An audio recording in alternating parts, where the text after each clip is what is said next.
présentation aussi intéressante. Je vous remercie beaucoup pour votre présence.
La société Sysnaps est la cofondatrice. On a développé la solution en 2007 et donc autour justement d'une problématique qui était que les entreprises ne maîtrisaient pas leur patrimoine de données et qu'ils avaient beaucoup de mal à se transformer. Et donc ce qu'on a imaginé avec mon associé, c'est de pouvoir modéliser automatiquement leur espace de stockage pour pouvoir leur donner cette visibilité sur leurs données et leur modèle, donc, le modèle de valeur. Donc voilà, donc on est effectivement sur des capacités à accélérer des projets data donc de moins 40%, un time to market donc qui peut être très de valeur, et en même temps cette accélération et cette capacité à gérer le cycle de vie des données permet vraiment de réduire l'empreinte carbone. Voilà. Donc déjà je vais vous parler de l'entreprise, c'est un petit peu mon sujet. Donc l'entreprise, actuellement, elle doit constamment jouer le funambule et s'auto-réguler. Il y avait une vraie problématique actuellement, on est en pleine crise, et donc on est dans un contexte politique, économique, social, réglementaire et technologique qui est en perpétuelle mutation. Donc là, déjà, on vous demande à vous, donc je pense que vous êtes un petit peu dans le domaine de l'IA, donc c'est ce qui vous intéresse, c'est d'être tout le temps en mode de veille pour pouvoir effectivement appréhender le sujet. Eh bien, il faut savoir que sur l'ensemble des domaines, vraiment, l'entreprise passe une crise importante. Il faut savoir qu'effectivement, on est rentré dans le big data et le cloud computing. Je reviendrai là-dessus pour que vous compreniez bien le sujet. On est quand même sur des données qui sont extrêmement hétérogènes et donc qui sont multiples. Donc comment pouvoir les gérer pour commencer à faire de l'intelligence artificielle? Il faut savoir que la vraie problématique qu'ont les entreprises actuellement, se sont tous précipités vers de l'IA, mais une vraie problématique, c'est qu'elles ne maîtrisent pas ce volume de données qu'elles peuvent avoir. Et ensuite, il y a cette augmentation et cette évolution rapide des lois et des réglementations, parce qu'effectivement, les entreprises, globalement, en dehors des GAFAM, se sont vues dépasser finalement par ce big data et cette intelligence artificielle qui est arrivée. Donc il y a une réglementation très forte qui a pu y avoir, et aussi une réglementation pour stabiliser les entreprises. Donc il y a eu des Solvency 2, etc. On leur demande d'être particulièrement sécurisés parce qu'il y a de la cyberattaque. Donc vous voyez, imaginez tout ce que doit subir l'entreprise. La donnée devient l'affaire de tous, comme la sécurité. Donc on vous demande de maîtriser vos données, alors qu'habituellement, vous avez plutôt l'habitude de regarder vos écrans, de travailler sur des transactions habituelles. Des menaces cyber qui augmentent, des données qui sont centrées sur la personne, avec des obligations de transparence. Donc là, on ne demande plus, effectivement, on vous demande maintenant d'avoir de la visibilité, de l'explicabilité, de la transparence sur l'utilisation des données que vous faites sur une personne, et précisément si c'est des données biométriques, de géolocalisation, etc. Donc là encore, une vraie problématique quand on ne maîtrise pas son patrimoine de données. Et ensuite, effectivement, on a cette intelligence artificielle qui va ouvrir de nouvelles possibilités pour les organisations, pour les startups, qui va effectivement nous amener à autre chose. Il faut savoir qu'avant, on automatisait le travail manuel qu'on pouvait faire. Maintenant, il y a quand même une nouvelle chose qui arrive. C'est que les métiers finalement intellectuels vont commencer à s'automatiser. Et donc c'est là où il y a un nouveau paradigme avec l'intelligence artificielle, où on est dans un peu d'un brouillard, où on se dit quels vont être les métiers de demain. Et donc ça, personne ne sait vraiment de quoi il en retourne, à part bien entendu tous les métiers qui peuvent tourner autour de l'alimentation de cette intelligence artificielle, ou également donc du travail intellectuel, de création qu'on peut avoir derrière. Mais voilà, donc ils ont commencé à travailler. Il y a vraiment des instituts de recherche qui continue à avancer sur ces sujets et on va voir effectivement un vrai bouleversement sur ce sujet. Et ensuite, il y a le reporting. Alors, je vous invite quand même à regarder. Je pense que c'est vraiment, si vous êtes dans l'envie de créer des startups ou de rejoindre des entreprises, il y a l'éthique, mais il y a aussi cette comptabilité extra-financière qui va obliger les entreprises d'être plus éthiques, mais surtout de changer et d'aller vers le nouveau monde, parce qu'on est dans un monde fini. Et ce monde fini fait qu'effectivement, on ne peut plus consommer comme on pouvait le faire avant. Et il y a également le pétrole qui se limite, etc. Donc, on investit de plus en plus maintenant dans des entreprises qui sont plutôt dans le green. Donc, voilà. Donc, n'hésitez pas à aller dans ce domaine. J'ai une petite mouche qui m'embête là. Donc, voilà. Donc, l'entreprise doit constamment jouer le funambule. Voilà. Déjà, moi, je vais vous parler un petit peu du sujet actuel dans lequel, pourquoi il y a eu tout ce bouleversement. Parce que tout simplement, il y a eu une démocratisation de la technologie qui s'est faite. On est passé de l'industrie 1.0, le mécanisme, la machine à vapeur, très bien, on est passé à l'industrie, on a fait de la production en masse. Donc voilà, donc c'est là où on a commencé finalement à avoir des métiers qui étaient moins artisanaux et qui ont commencé à être automatisés. Donc toutes ces révolutions ne datent pas d'hier. Finalement, on a déjà eu énormément de révolutions, dont l'informatique également, avec l'automatisation et l'électronique. Et pour finir, effectivement, on arrive avec la donnée qui est devenue très importante. On doit, comme je vous le disais tout à l'heure, avec ce monde fini dans lequel on est, cette comptabilité extra-financière, où on demande aux entreprises de changer de modèle économique. Il faut savoir que demain, si vous n'avez pas une comptabilité ESG qui soit positive, la banque ne vous prêtera plus. Donc en gros, l'objectif, c'est que toutes les entreprises peut-être passent demain à des systèmes électriques, etc. Et donc ça va être vraiment poussé par le monde bancaire et les mondes assurantiels qui ont besoin effectivement de stabiliser notre économie. Voilà. Et on retrouve des systèmes comme l'Internet des objets, le Building Information Management, enfin tous ces outils qui vont capter énormément d'informations. On avait déjà les GAFAM qui collectaient des informations d'un point de vue social. Et maintenant, effectivement, on se retrouve avec cette donnée. Donc, le nouvel or noir de demain et du 21e siècle, c'est déjà le big data. Ensuite, ce tout nouvel noir de demain, qu'on peut le dire, c'est bien, on a la donnée, mais la donnée, il faut pouvoir la transformer en information. D'accord ? Cette information, c'est quoi ? C'est la compréhension qu'on a de nos processus dans l'entreprise, de l'écosystème avec lequel on interagit, de nos applications, des données, comment elles sont stockées, etc. Et donc, cette donnée, il va falloir la transformer pour en faire de l'information. Parce que, voilà, les échanges que vous allez avoir, les restitutions, etc., ce sont les informations qui vous les donneront. Ensuite, ça va créer de la connaissance, ce qu'on a pu voir tout à l'heure, la connaissance, comme l'expliquait sur les droits, tous ces éléments-là, etc., qu'on va pouvoir exploiter. Et donc, ça va créer de la sagesse. Donc, de la sagesse, c'est le nouveau modèle économique dans lequel on va devoir aller. Et donc là, nous, on a été labellisé mondialement sur notre capacité à faire rentrer la donnée dans l'économie circulaire, justement pour l'utiliser de façon positive et de l'exploiter également de façon positive. Cette donnée a un seul objectif, d'accord ? Donc, comme je vous le disais, d'optimiser le moindre impact humain. D'accord ? Donc, l'objectif, c'est de livrer le plus vite. Bon, on est quand même dans l'hyperconnectivité et l'hyper-personnalisation. Donc, demain, ceux qui réussiront, c'est ceux qui connaîtront leurs clients le mieux possible pour pouvoir leur apporter le produit au bon moment et donc qui correspond particulièrement à leurs attentes.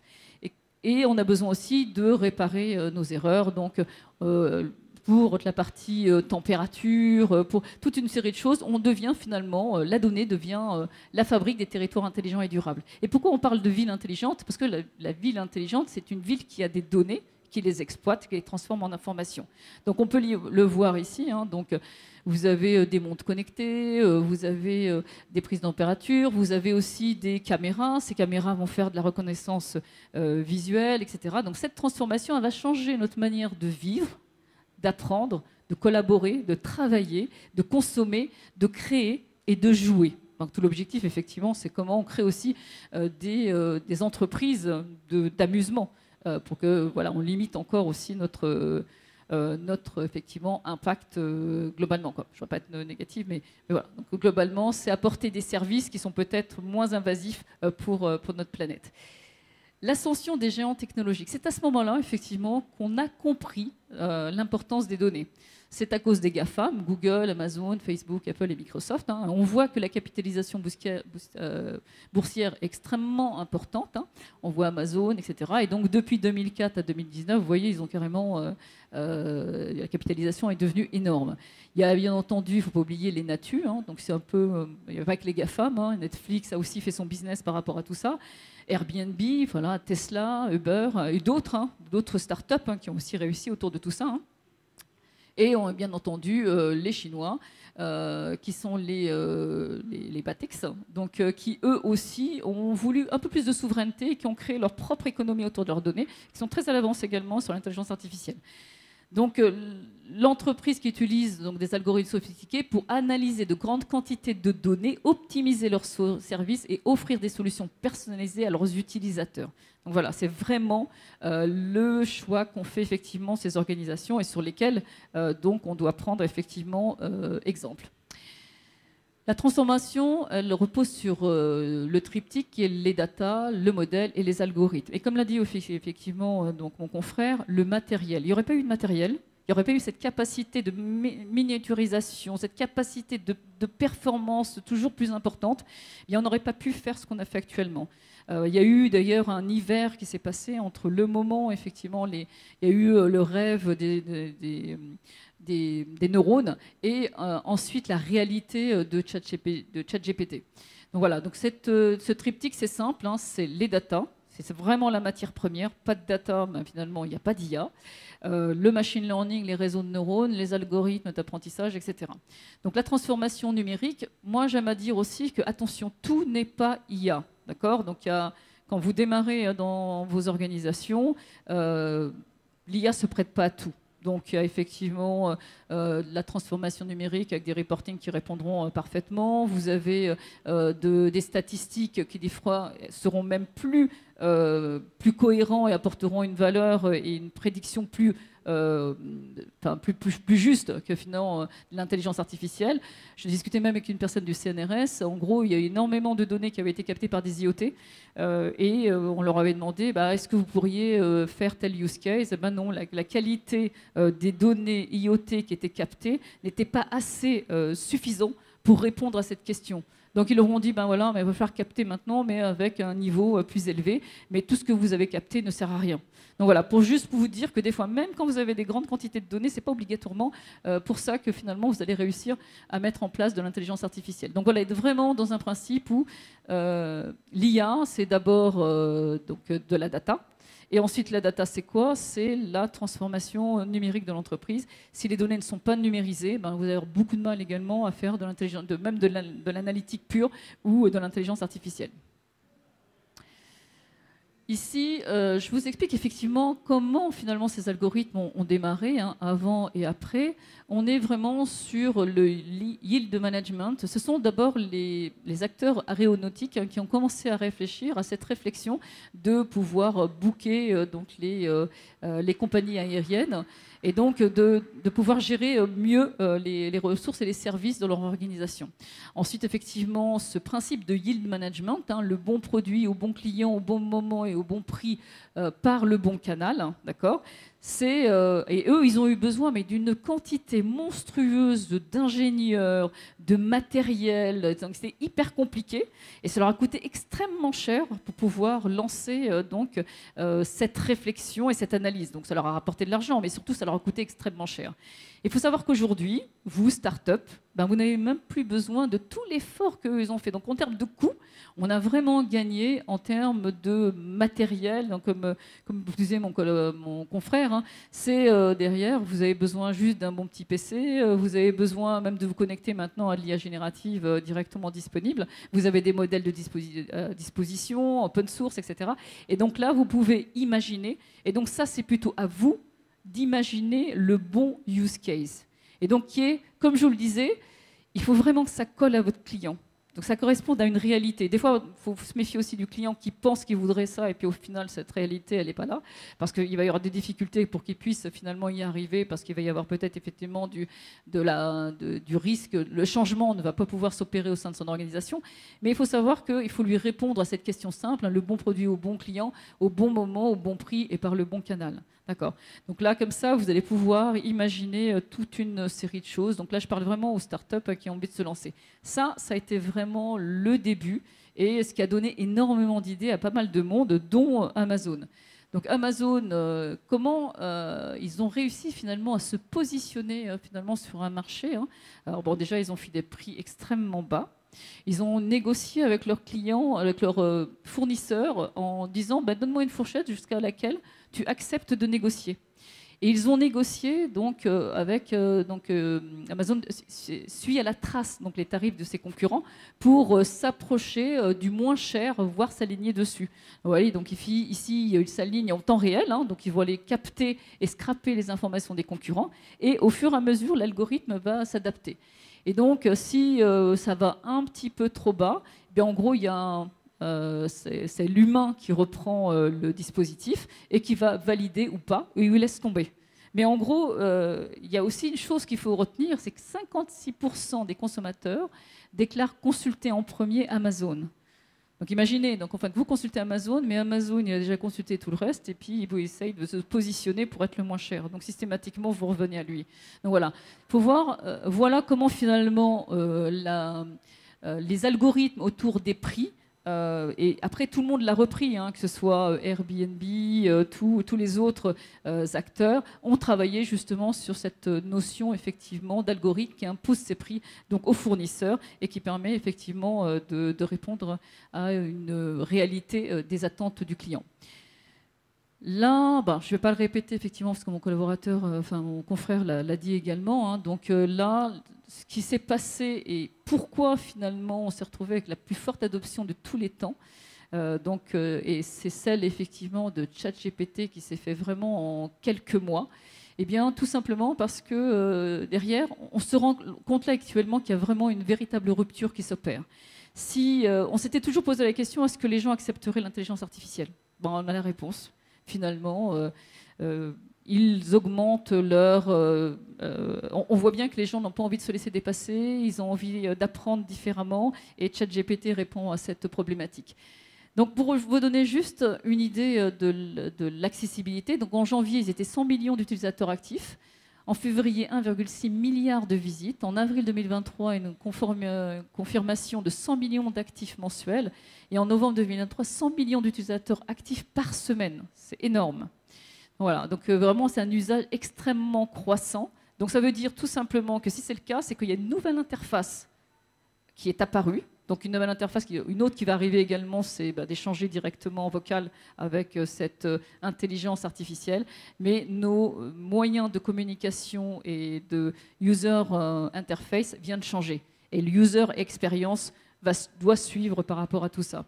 Le marché de l'IA générative, c'est ChatGPT qui génère 80 millions de chiffres d'affaires mensuels. L'OpenIA annonce 1,3 milliard de chiffre d'affaires. Un marché qui est valorisé actuellement à 13,7 milliards de dollars et 73,2 milliards pour 2030. Donc une croissance de 27%. Donc vous l'avez compris, c'est pas la peine de se poser la question, il faut y aller, il ne faut pas y aller. Hein, parce qu'il y a beaucoup d'entreprises qui disent oui, alors il faut y aller, il ne faut pas y aller. Non, non, il faut y aller. Ça disturbe nos business et c'est effectivement un chemin qu'il faut prendre. Donc un monde à réinventer, donc accessibilité technologique. Les outils et technologies de pointe sont désormais accessibles à tous, notamment via le cloud computing et les logiciels open source, ce que je vous ai dit tout à l'heure.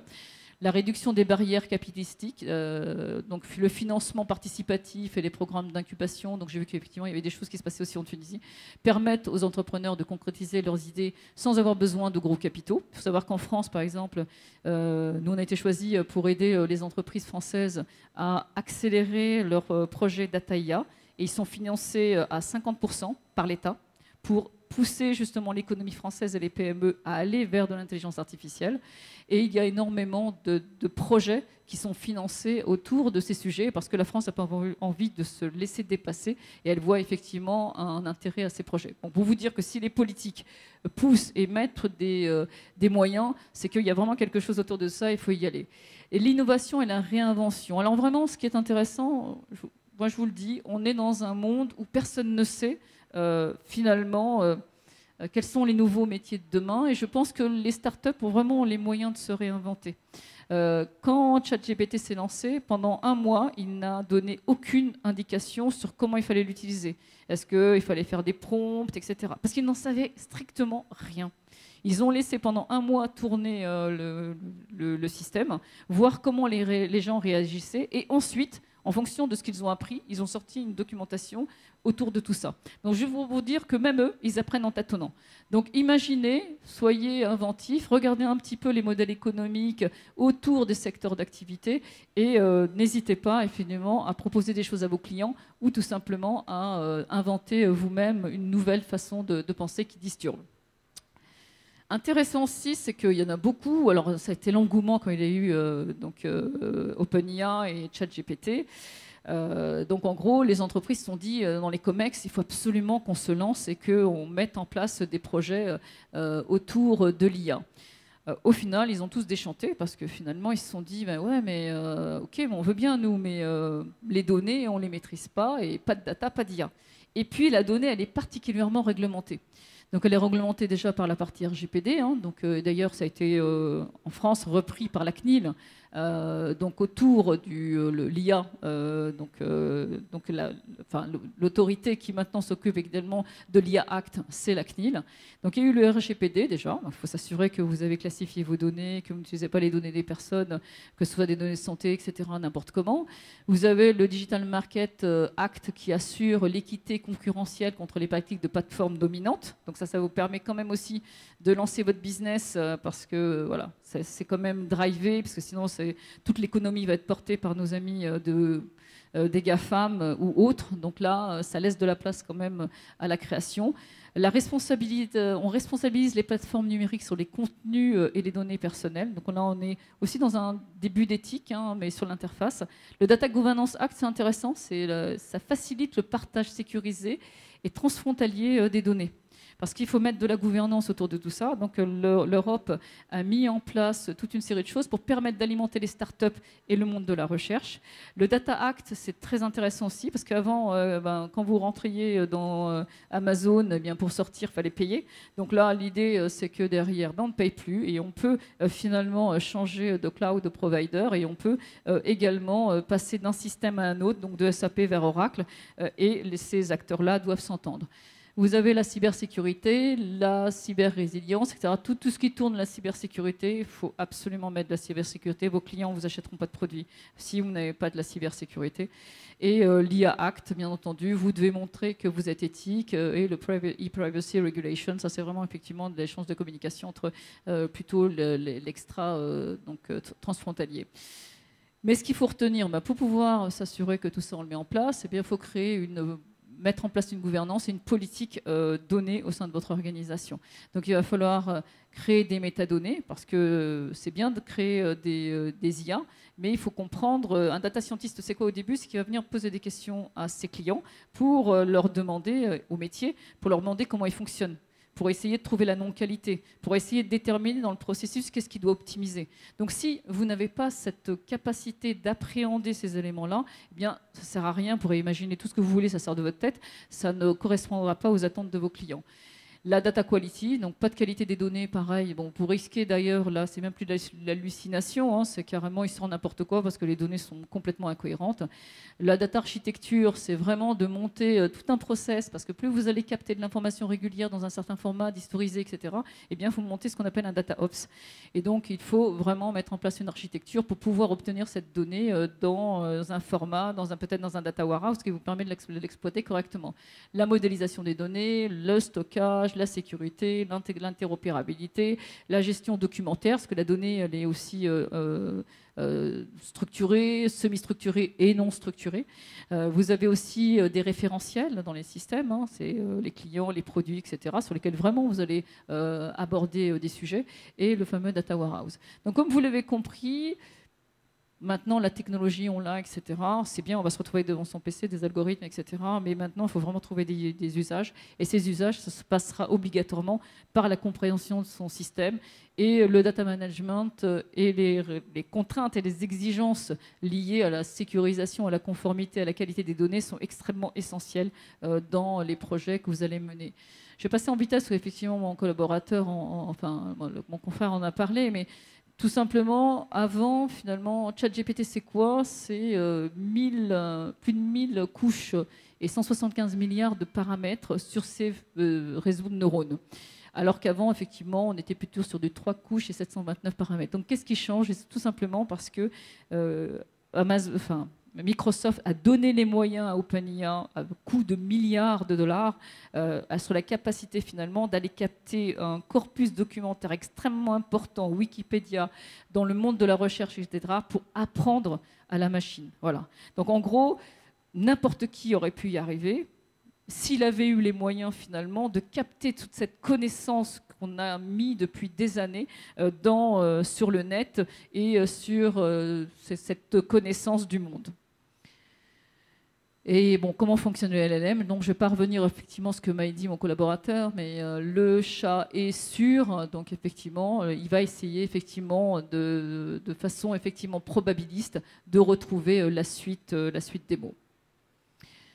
Les impacts sur les métiers. Donc, en gros, là, c'est qu'une liste qui n'est pas exhaustif, hein, que d'ailleurs vous pouvez très bien demander à ChatGPT, hein, il vous en donnera des listes un peu plus élevées. Hein. C'est les créations de contenu, analyse de sentimental, la correction de bugs et d'orthographe, du codage, de la génération d'idées, des jeux vidéo, des chatbots, etc. Donc vous pouvez faire énormément de choses avec cette IA générative. Moi, ce que j'aime bien dire, c'est qu'à un moment donné, quand vous allez arriver chez vos clients ou que vous allez vous-même imaginer un use case, vous avez, déjà, on va parler un petit peu de celui-là, c'est que 68% des utilisateurs de ChatGPT, dans un premier temps, cachent à leur manager ou à leurs clients qu'ils utilisent cette solution. Et en France, ça a été le cas. Pourquoi? Et aux États-Unis et ailleurs, parce que déjà, l'entreprise voulait réglementer. Et en gros, personne n'osait dire qu'ils utilisaient donc ChatGPT. Et en fin de compte, nous, on leur a dit, bon, pour aller vers de l'innovation, on ne peut pas freiner finalement les usages. Et au contraire, il faut être dans ce qu'on appelle le pool. Donc actuellement, en termes de use case, on avait plutôt l'habitude de dire, donc j'ai des algorithmes pour programmer la connaissance à partir des données pour un use case spécifique. Donc nous, ce qu'on fait actuellement, quand on va voir les clients, on va les aider à appréhender autour de leur marketing, autour de leur chaîne de production, ou alors au travers de nouveaux services par rapport à ce qu'ils vont faire, on va brainstormer avec eux sur des use cases et les peines qu'ils peuvent avoir. Donc bien entendu, on fait un état des lieux de leurs données et de leur chaîne de valeur avant de commencer à faire ça. Et à partir de là, ils vont imaginer des use cases sur lesquels, effectivement, on va mettre des pondérations de valeur, de faisabilité, et effectivement, et on va vérifier, on met le CIO autour de la table pour vérifier effectivement si il va y aller, il va le financer. Voilà, donc on a toute une série de paramètres pour pouvoir y arriver. Et il y a une autre solution avec l'IA générative, c'est pour un objectif qui n'est pas finalement, ce qu'a fait très bien OpenIA, hein, qui n'est pas très clair. Et on va laisser finalement les personnes qui utilisent la technologie, on va les former et on va les laisser finalement être créatifs sur leur façon de travailler et proposer des choses. Donc voilà, donc on est vraiment sur des use cases de type push et des use cases do it yourself, donc fais toi-même, mais communique. Comme ça permet aux autres d'appréhender, d'apprendre, etc. Il vaut mieux mettre finalement de l'éthique autour du attention, ces données-là, c'est les données de l'entreprise, il faut faire attention effectivement pour ne pas les laisser sur l'intelligence artificielle que de bloquer les gens sur quelque chose où quelque part ils iront de toute façon, même en cachette. Ce qui est intéressant ici, c'est que, comme vous l'avez compris, il y a énormément de réglementations autour de l'IA et il y a une éthique qui est en train de se mettre en œuvre dans tous les pays du monde. Il y a même effectivement la notion de billets qui se pose aussi entre les différents mondes, la Chine, le monde arabe et les Américains, parce qu'on est quand même sur finalement une culture qui est plutôt européenne ou même très anglo-saxonne. Donc certains pays ne veulent pas obligatoirement avoir des réponses de ChatGPT qui soient biaisées et apportent des réponses qui ne soient pas tout à fait adaptées à une culture par rapport à d'autres. Voilà, donc ce qu'il faut effectivement retenir ici, c'est vous, effectivement, faut positionner l'humain et contrôler. Faut effectivement de la technologie donc autour de ces sujets, puis vérifier si cette technologie n'est pas invasive.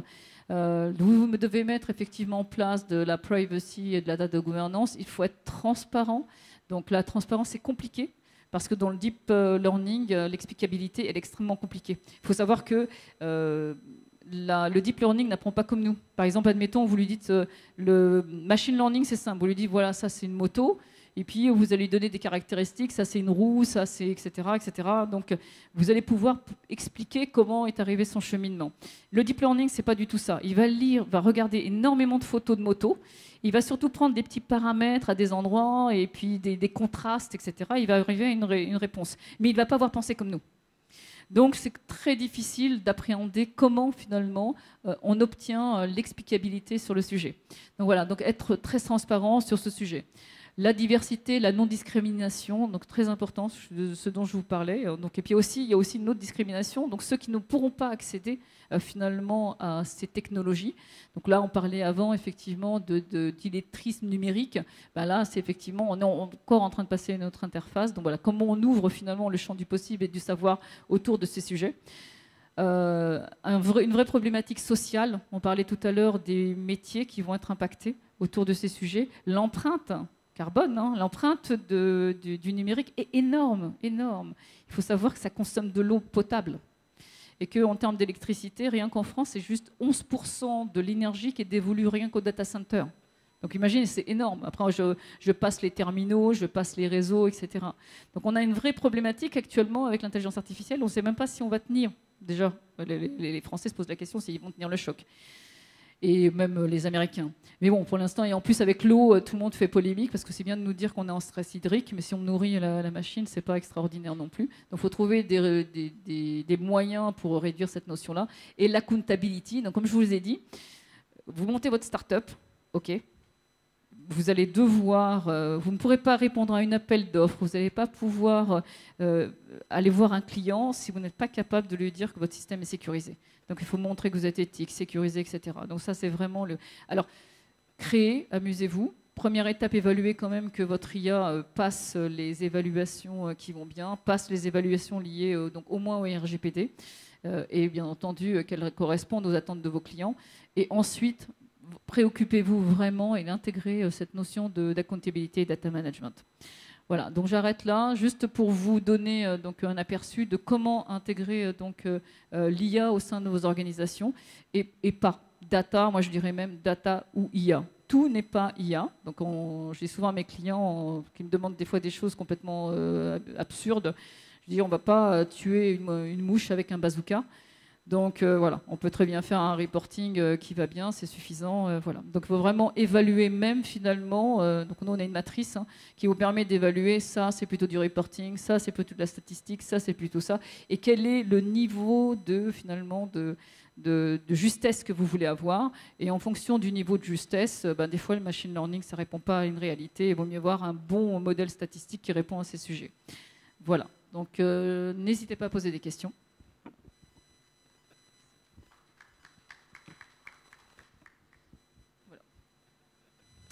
Pas de questions, ça va? Ok, merci.